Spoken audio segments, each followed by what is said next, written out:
Where do you live? I don't mean your house or your city. I mean, where does your consciousness live? If you are like 99% of modern people, you live right here, behind your eyes, inside your skull. You are trapped in your head. Your head is a noisy office that never closes. It calculates, it worries, it simulates disasters that haven't happened yet. You feel top-heavy, like an inverted pyramid. A small gust of wind, a rude comment, a bad email can knock you over. You are anxious because you are disconnected from your center of gravity. You are thinking too much and feeling too little. The samurai warriors looked at Europeans with confusion.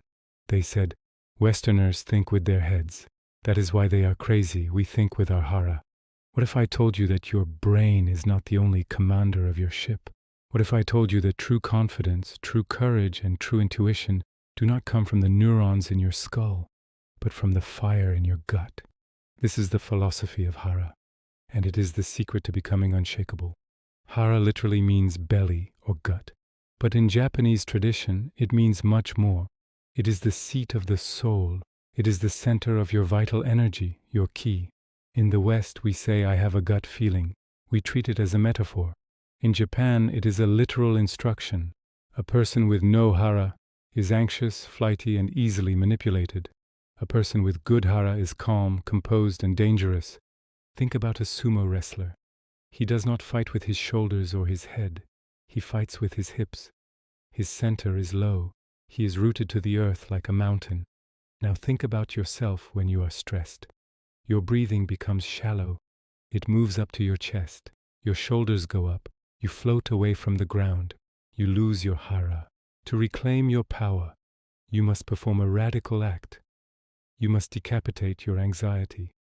You must drop your mind down into your belly. There is a story of a Zen master named Hakuin. One night, a thief broke into his temple with a sharp blade. The thief was nervous. His eyes were darting around. He was breathing fast.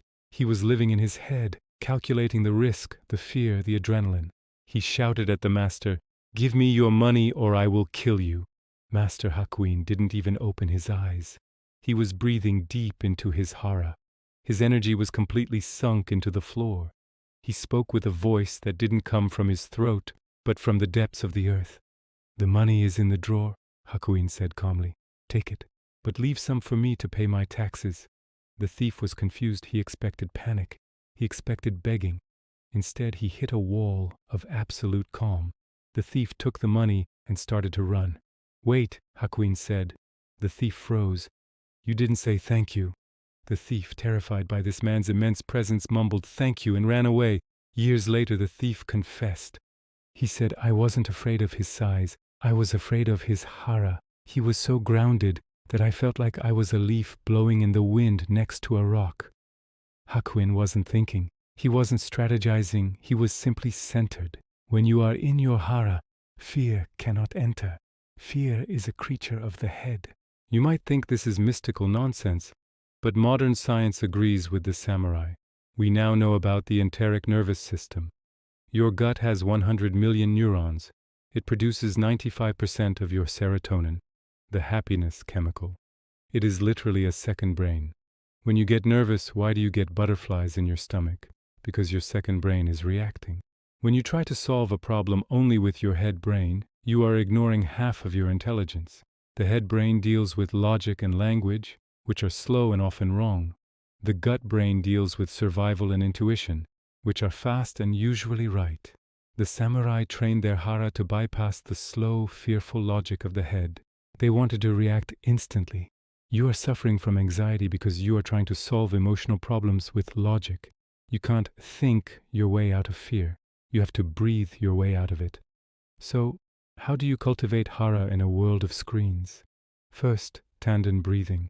Place your hand 2 inches below your belly button. Inhale deeply through your nose, but do not let your chest rise. Make your belly expand against your hand. Exhale slowly, feeling your belly contract. Do this 5 times. You will feel your center of gravity drop. The noise in your head will get quieter. You are moving from the penthouse to the basement. Second, the walk of power.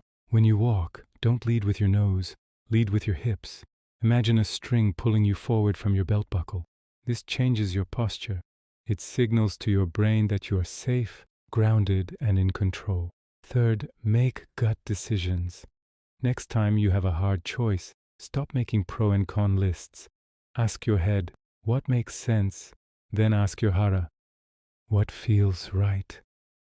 If your head says yes, but your stomach feels tight and sick, the answer is no. Trust the sick feeling. It knows more than you do.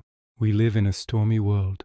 The news, the economy, the social media drama, these are the winds.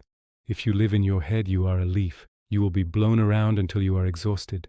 But if you live in your Hara, you are the mountain. The wind can scream, the rain can fall, but the mountain does not move. The mountain does not overthink the storm. It endures it. Stop trying to solve everything with your brain. Your brain is a tool, not the master.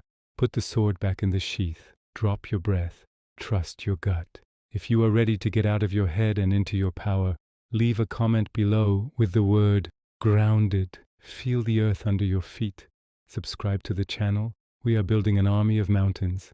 I'll see you in the next video.